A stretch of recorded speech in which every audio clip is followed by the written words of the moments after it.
En marzo de 1945, en las ruinas de una ciudad devastada por los bombardeos, dos tanques Sherman avanzaban, sin saber que se encontrarían cara a cara con el letal Panther alemán. En medio del caos, el fotógrafo de guerra Jim Bates capturó con su cámara cada momento de tensión, inmortalizando la valentía y la desesperación de los soldados. Esta es la historia de la batalla del Eagle 7, liderada por el audaz sargento Robert Early y su preciso artillero Clarence Smer. Suscríbete al canal y escucha este relato que también revela el humano de la guerra y la voluntad de sobrevivir en las circunstancias más extremas. Las fuerzas americanas se prepararon para cruzar el Rin en marzo de 1945, buscando adentrarse en el corazón de Alemania. La ciudad de Colonia, devastada por bombardeos, bloqueaba su avance. Bloques enteros de la ciudad estaban reducidos a escombros, pero las fuerzas alemanas aún resistían bajo las ruinas de sus hogares e iglesias. Sorprendentemente, la majestuosa catedral de Colonia permanecía en pie tras soportar docenas de bombas. Liderando el ataque estaban los nuevos tanques estadounidenses T-26 Pershing. Estos vehículos de guerra, recién introducidos, eran la respuesta americana a los feroces tanques Panther y Tiger alemanes. En una de las calles principales hacia la catedral, un tanque Panther esperaba para su última resistencia. En cuestión de segundos, ambos tanques se alinearon y apuntaron el uno al otro. Cuando estalló la Segunda Guerra Mundial en Europa en 1939, las fuerzas alemanas con su Blitzkrieg mostraron el poder de los tanques. Estos colosos de acero ya no eran los lentos prototipos de la Primera Guerra Mundial. Esta nueva generación de vehículos blindados era rápida y poderosa. Los primeros Panzer fueron esenciales para tomar Polonia, Francia, Bélgica, Holanda y gran parte del continente. Sin embargo, la supremacía de los tanques alemanes se frenó con la Operación Barbarroja, la invasión de la Unión Soviética en 1941. Los tanques soviéticos KB y T-34 fueron los primeros oponentes serios que enfrentaron los Panzer alemanes. Estos vehículos rusos forzaron a los ingenieros alemanes a desarrollar tanques medianos y pesados para superar al enemigo, dando origen a los tanques Panther y Tiger. Ambos resultaron extremadamente destructivos en la mayoría de los frentes debido a su grueso blindaje y sus poderosos cañones que penetraban fácilmente las defensas americanas y británicas. Los estadounidenses habían estado utilizando el tanque M4 Sherman desde 1942, luchando por igualar la tecnología alemana. Aunque el M4 era efectivo y de fácil producción, su blindaje y cañón de 75 mm eran vulnerables a los Panthers y Tigers. Las tripulaciones alemanas en el frente occidental solían bromear que un tanque Panther o Tiger valía más que 10 Sherman americanos. El problema, decían, era que los estadounidenses siempre llegaban con más de 11. Antes de continuar con esta historia, ¿sabías que hay una sociedad oculta que ha marcado el origen de todas las guerras de la humanidad? Y que aparte ha decidido quién será el ganador y el perdedor incluso antes de que empiecen. Si quieres saber más de lo que te estoy diciendo, ve al enlace de la biografía cuando termines este video y descúbrelo. Ahora sí, continuemos con el video. Para 1944, los ingenieros estadounidenses comenzaron a trabajar en un nuevo tanque que pudiera enfrentar a los Panzers alemanes. Inicialmente fue designado prototipo T-20 y luego T-26E1. El tanque tendría un cañón de 90 mm, 4 pulgadas de blindaje frontal y una nueva transmisión. Clasificado como tanque pesado debido a su peso de 40 toneladas. Además de su grueso blindaje y potente cañón, este tanque tenía un mecanismo de disparo diferente. A diferencia del Sherman, que tenía un botón de disparo en el suelo accionado por el pie del artillero, este tenía un gatillo en el grip usado para rotar la torreta. Al completarse, el modelo fue nombrado tanque Pershing en honor al general estadounidense que lideró la Fuerza Expedicionaria Americana en la Primera Guerra Mundial. Menos de 100 tanques Pershing llegaron a Europa en febrero de 1945 para ser probados por las mejores tripulaciones de tanques que Estados Unidos tenía. Una de estas primeras tripulaciones estaba dirigida por el sargento Robert Early. Los hombres de Early habían estado combatiendo desde septiembre de 1944 y habían demostrado su valor en combate. El artillero del tanque, el cabo Clarence Smer, incluso se había destacado por su excelente puntería y temperamento tranquilo bajo presión. La tripulación probó el Pershing y supo de inmediato que era una potencia capaz de derribar un Panzer alemán por sí solo. Después de unos días de práctica, la tripulación de Early fue informada de que liderarían el asalto a Colonia. Para cruzar el Rin y llegar a Berlín, debían tomar la ciudad y lo que quedaba de sus puentes. En la noche del 3 de marzo de 1945, la tercera división blindada americana llegó a Colonia. La ciudad, de 2000 años de antigüedad y fundada por los romanos, estaba en ruinas, devastada por los bombardeos aliados. La cuarta ciudad más grande del Reich había perdido más del 90% de su población, y pocos civiles aún deambulaban por las calles en ruinas. Lo que quedaba de la ciudad estaba defendido por los miembros sobrevivientes de la tercera Panzergrenadier, la 363 Volksgrenadier y la novena Panzer. Las tropas alemanas se retiraban a las orillas del Rin para evitar que los aliados cruzaran, ya que la mayoría de los puentes de Colonia habían sido destruidos. Algunas unidades blindadas se quedaron atrás para seguir luchando. El 6 de marzo, el tanque Pershing del sargento Bob Early, apodado Eagle 7, llegó a Colonia. El cabo Smer escuchó a su teniente Bill Stillman decir: «Caballeros, les presento Colonia, vamos a destruirla». La tripulación del Eagle 7 incluía al sargento Early, el artillero del tanque Smer, el cargador John Dury, el conductor Buddy McVeigh y el operador de radio Smokey David.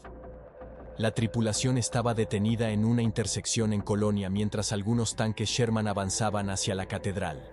La calle estaba bloqueada y toda la columna de soldados estadounidenses se había detenido. Minutos antes, la tripulación del Eagle 7 había visto un Panzer IV al otro lado de las calles y se desató un tiroteo. Un coche civil quedó atrapado en el enfrentamiento y 2 civiles resultaron heridos cuando ambas tripulaciones de tanques lo confundieron con un vehículo militar. Las calles volvieron a quedar en silencio y el cazador alemán había desaparecido mientras el Eagle 7 esperaba a que los médicos atendieran a los civiles heridos. 2 tanques Sherman de la compañía Fox avanzaron hacia la Catedral de Colonia por otra calle. Liderados por el veterano teniente Karl Kerr, los tanques y la infantería de apoyo avanzaron por las calles Cody y Stasa, que llevaban a la estación de tren. Cuando los tanques se detuvieron ante una gran pila de escombros, un Panther alemán les apuntó desde una posición ventajosa al otro lado de la calle. El teniente alemán Wilhelm Borth ordenó disparar a los americanos, y 2 proyectiles de 47 milímetros atravesaron el Sherman de Kerr tan rápido que su tripulación no pudo reaccionar. Un tercer disparo alcanzó las orugas del segundo Sherman, que retrocedió rápidamente para ponerse a cubierto. El fotógrafo Jim Bates, que estaba entre los hombres que acompañaban a la infantería, filmó todo el incidente. Antes de unirse al ejército en 1942, Jim había trabajado durante 7 años como fotógrafo para Alexander Film. Esto lo llevó a su asignación como fotógrafo de combate. Desde el Sherman en llamas, el teniente Kellner emergió sin su pierna izquierda. Algunos hombres se apresuraron a ayudarlo, pero falleció 1 hora después. Bates dejó de grabar y corrió de regreso al Eagle 7 para advertir al sargento Early que un Panther se movía cerca de la catedral. Ambos hombres cruzaron la calle para ver dónde estaba el Panther y lo vieron apuntando directamente hacia la calle donde el Sherman ardía. El Panther estaba parado frente a la catedral, desafiante, como si fuera su última resistencia. Early decidió que el Eagle 7 lo flanquearía desde otra calle, y los 2 hombres corrieron hacia el Pershing. Early explicó los planes a su tripulación y Bates corrió a un edificio cercano para grabar la inevitable confrontación. Mientras el Eagle 7 se movía hacia su objetivo, Early ordenó a las tripulaciones de Sherman que se mantuvieran atrás. El artillero del tanque, Smer, le dijo a Early que apuntaría al casco del Panther para asegurar un golpe certero.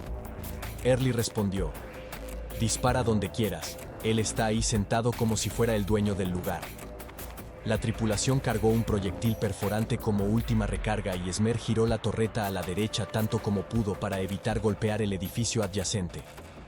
El teniente Borth sabía que se acercaba un tanque desconocido por el sonido particular que emitía y giró su torreta directamente hacia la esquina por donde cruzaría el Eagle 7. Los miembros de la tripulación estadounidense McVeigh y Davis fueron los primeros en ver el Panther mientras apuntaba hacia ellos. McVeigh pisó el pedal nerviosamente para evitar la línea de fuego del Panther. Borth y su tripulación estaban confundidos. Nunca habían visto un Pershing antes y pensaron que podría ser un tanque alemán. Esos segundos resultaron valiosos, ya que Smer no dudó en disparar y el Panther inmediatamente se incendió. Borth y 3 miembros de la tripulación corrieron a ponerse a cubierto. En el Eagle 7, Dury cargó otro proyectil que fue seguido por otro impacto. El artillero dentro del Panther intentó salir, pero un tercer disparo se lo impidió. el tanque alemán explotó en llamas brillantes. Más tarde, Smer le diría a HistoryNet: la gente siempre pregunta por qué disparé 3 veces sin dar a la tripulación alemana una oportunidad de disparar. Bueno, esa era la regla. Cualquier miembro de la tripulación que aún estuviera vivo en ese Panther podría haber apretado el gatillo, y con ese poderoso cañón apuntándonos, todos estaríamos muertos y no aquí para contar la historia. Mientras tanto, el fotógrafo Jim Bates capturó todo el encuentro, incluso cerrando su toma con las torres de la imponente catedral. Por sus acciones durante ese fatídico día, el sargento Robert Early y el artillero de tanque, el cabo Clarence Smer, fueron notificados de que recibirían la estrella de bronce. Sin embargo, se descubrió que Smer había interactuado con algunos niños alemanes en las calles.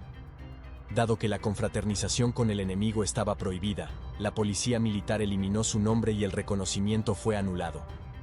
Gracias a los esfuerzos del autor Adam Makos para reconocer la valentía de Smer, el ejército reconsideró y le otorgó la estrella de bronce 75 años después.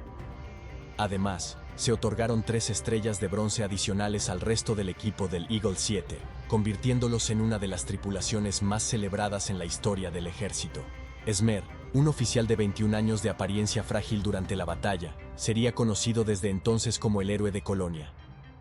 Jim recibió la condecoración Corazón Púrpura tras resultar herido por metralla a principios de 1945.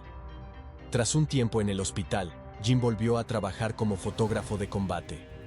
Las imágenes que grabó en Colonia el 6 de marzo de 1945 le valieron una estrella de bronce y se hizo famoso.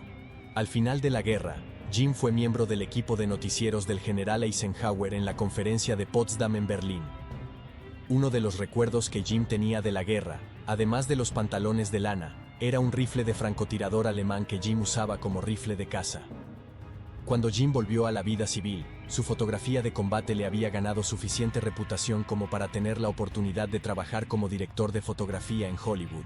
Sin embargo, cuando visitó Hollywood se dio cuenta de que no le gustaría la presión de trabajar en la industria cinematográfica de Hollywood y que preferiría vivir en Colorado, cerca de sus amadas montañas. Así que regresó a su trabajo de producción e investigación cinematográfica en Alexander Film, donde trabajó hasta 1964. Esta historia nos ofrece un profundo vistazo a la crudeza de la guerra y a las pequeñas victorias individuales que se forjan en medio del caos. Nos muestra cómo las decisiones rápidas y el coraje en el campo de batalla pueden cambiar el curso de los eventos, pero también resalta la arbitrariedad y las injusticias que persisten, incluso en tiempos de heroísmo. El sargento Robert Early y su tripulación demostraron valentía frente a un enemigo formidable, logrando destruir un tanque Panther en una situación crítica.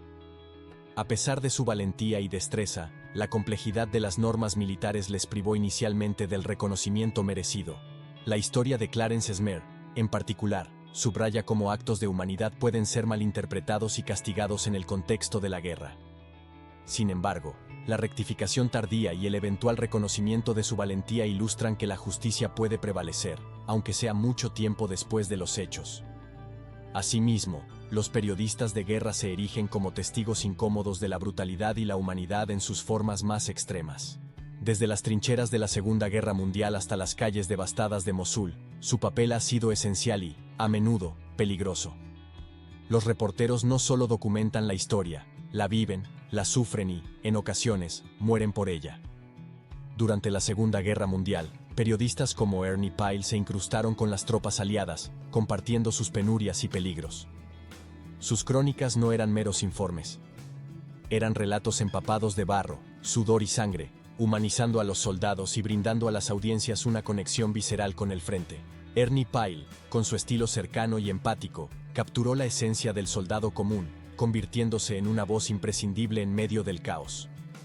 Avanzando a conflictos más recientes, como la guerra en Irak o Siria, los periodistas enfrentan peligros aún más complejos. En un entorno donde la línea entre combatiente y civil es borrosa, y donde las tecnologías de vigilancia y los ataques dirigidos se han sofisticado, la labor del periodista de guerra se ha vuelto aún más precaria. El periodismo de guerra hoy en día no solo implica el riesgo físico, sino también la lucha contra la manipulación de la información. En un mundo de fake news y propaganda, los reporteros de guerra deben navegar una delgada línea entre la objetividad y la presión de las narrativas impuestas. Marie Colvin, conocida por su parche en el ojo y su valentía, dedicó su vida a exponer las verdades ocultas en conflictos como el de Sri Lanka y Siria. Su muerte en Homs, Siria, no apagó su voz, al contrario, la amplificó, recordándonos la importancia crucial de estos testigos oculares. En cada guerra, el periodista se convierte en los ojos y oídos de un mundo ansioso por comprender. Jim Bates, con su lente, capturó momentos que de otra forma se habrían perdido en la memoria, convirtiéndose en un testigo eterno de los horrores y la valentía de la guerra. Su evolución desde fotógrafo civil a fotógrafo de combate, y su retorno a una vida más tranquila en Colorado, nos recuerda que la guerra deja marcas indelebles, pero también que la vida puede encontrar su curso de nuevo. Este video está bien, pero si te gustaría conocer la verdad poco conocida acerca de las guerras mundiales, saber por qué todo lo que nos han dicho sobre Alemania, Hitler y los Estados Unidos es mentira, y aparte también, saber por qué estamos cerca de una tercera guerra mundial, ve al enlace de la bio y descúbrelo. No olvides suscribirte al canal y activar la campana de notificaciones para que no te pierdas nuestro próximo video.